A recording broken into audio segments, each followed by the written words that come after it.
was asked, why does the Catholic Church make the claim that Jesus started the Catholic Church, even though that is completely and totally biblically and historically false? This is why. The Catholic Church in the 700s, whenever the popes began to be a thing, see, there was Pope Gregory the Great, and then a few popes later, one of those popes, I can't remember his name off the top of my head, what he started saying is, hey, what we should do is we should say that this verse in Matthew 16 is saying that Jesus made Peter the first pope. That way it gives us validity as the pope. And then everyone during this council, they said, no, that is absolutely an incorrect way to interpret that. There is no possible way to even pretend that Matthew 16:18 is Jesus making Peter the first pope. Fast forward to 1870 during Vatican I, and in there they declare that there is no possible other way to interpret Matthew 16:18 besides it being that Jesus made Peter the first pope and founded the Roman Catholic Church. And yes, it was that recent. In 1870 is when they started teaching that, and they declared if you don't believe that, you are to go to hell. But let's back up. What is Matthew 16:18? See, Jesus is talking to his disciples in Matthew 16, and he says, who do you think the Messiah is? And some of his disciples start saying like, oh, maybe it's John the Baptist, or maybe it's, I don't know for sure, blah, blah, blah. They're just kind of speculating, wondering, guessing. And then Jesus says, and who do you think that I am? And Peter, whose name at that exact moment was Simon, said, you are the Christ, the Son of God. Paraphrased.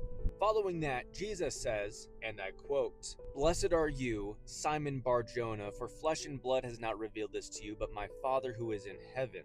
Jesus then says, your name is now Peter, and on this rock I will build my church.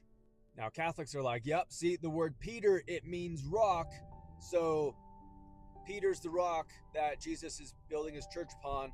Here's the problem with that.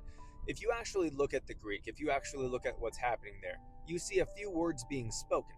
Jesus says, you are Peter, Petros, and on this Petra, I will build my church. See, Peter does mean rock or stone, but that word Petros was only ever used specifically in reference to Peter.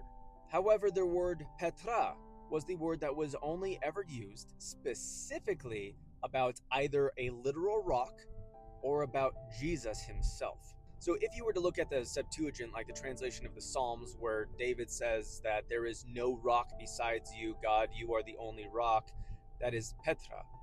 Whenever Jesus is saying the man who builds his house on sand, he is a fool because that sand is going to wash away and he has no foundation. But the man who builds his house upon the rock, the Petra, he has a good foundation. See, that's a metaphor for people building their faith exclusively upon Jesus, not upon a church, not upon a weak foundation, but upon the foundation of the author of our faith, Jesus himself. So Christians who build their faith upon Jesus, not upon church tradition, but upon the very words of God in the Bible recorded there, sola scriptura, the highest possible authority, those who build their trust, their faith upon that singular foundation of Jesus, those ones have a good foundation that can be trusted. And so that faith, that foundation was on something that was revealed by God. And just the actual verse there where he's saying that flesh and blood has not revealed this to you, but my Father who is in heaven, that is actually one of the evidences that Calvinism is actually the correct soteriology, where it's God who's choosing, where it's the Father literally revealed this, or he called Peter, he drew Peter to him, and so that way he was able to believe. So in John 6, Jesus says that no one can come to me unless the Father draws him or unless the Father calls him. So essentially in Matthew 16:18, he says, you are Peter, and on this rock I will build my church. It's building upon Jesus. It's building upon the rock, like the capital R rock, which is always going to be God. It's always going to be Jesus. So that faith that Peter had, that is that firmness like a stone. That faith, that foundation, that which Peter has spoken, that itself, that is a beautiful rock. That right there is a good foundation to believe. It is what God has revealed that he's believing. That foundation, upon that rock, that is what Jesus built his church on. It is based upon, it is founded upon Jesus exclusively. That is why we must have our faith in Jesus Christ alone. It is by grace alone, through faith alone, in Christ alone, for the glory of God alone, that we are justified, that we are redeemed, that we are saved. The Roman Catholic Church teaches that it is by faith plus works, and they start saying like, oh, you need works, look at James chapter 2, but none of them can tell you the correct context of James 2, which is to say that we are justified before men by our works, meaning that other people can see us as Christians based on how we live our lives and perform.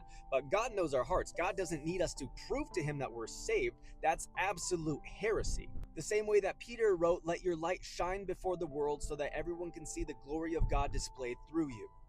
You do works because you're saved. You don't do works to become saved. That is the big distinction. That is the difference. And that is a massive gospel issue. Romans 3:28 says, therefore we conclude that we are justified by faith apart from the works of the law. I hope this made sense. If you have any other questions, let me know. Follow me on X. God bless.